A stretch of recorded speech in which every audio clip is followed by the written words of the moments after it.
खामोश सपनों की आवाज।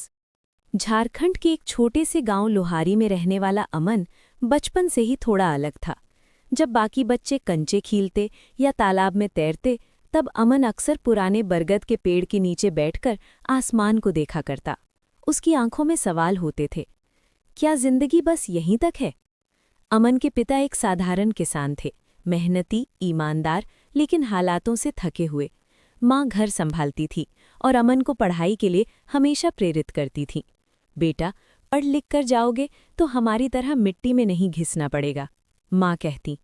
अमन पढ़ाई में अच्छा था, लेकिन गांव के स्कूल में सपनों को उड़ान देने वाले पंख नहीं थे। किताबें पुरानी थीं, शिक्षक कम आते थे और संसाधन नाम मात्र के।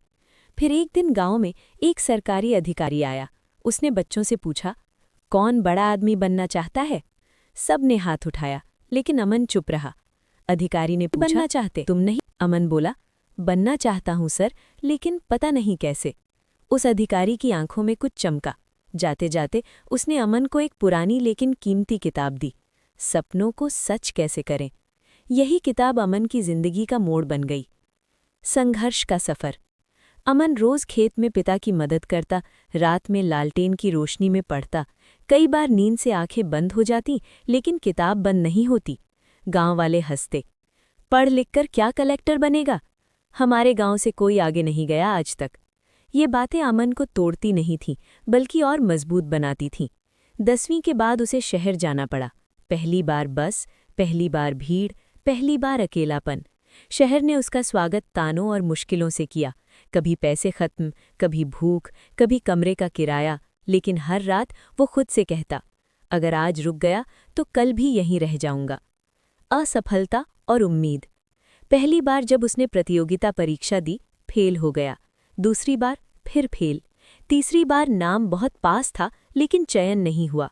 उस रात वो बहुत रोया। माँ को फ़ोन किया, माँ, शायद मैं आपके सपने पूरे नहीं कर पाऊंगा। माँ ने सिर्फ इतना कहा, बेटा, सपने पूरे होने से पहले इंसान को पूरा टूटना पड़ता है। अमन ने फ़ोन काटा, आंसू पोंछे और फिर से किताब खोली। सफलता की सुबह। चौथी बार परीक्षा का रिजल्ट आया। लिस्ट में नाम था अमन कुमार। उसने यकीन नहीं किया, आंखें बंद की, फिर देखीं, सच था। गांव लौटा तो वही लोग जो कभी हंसते थे, आज गर्व से कह रहे थे, ये हमारे गांव का लड़का है। अमन बरगद के उसी पेड़ के नीचे गया, आसमान देखा और मुस्कुराया। अब सवाल नहीं थे, सिर्फ शांति थी। कहानी का संदेश, सपने चिल्लाते नहीं, वो खामोशी से इंतजार करते हैं, उस इंसान का जो हार मानने से इनकार कर दे।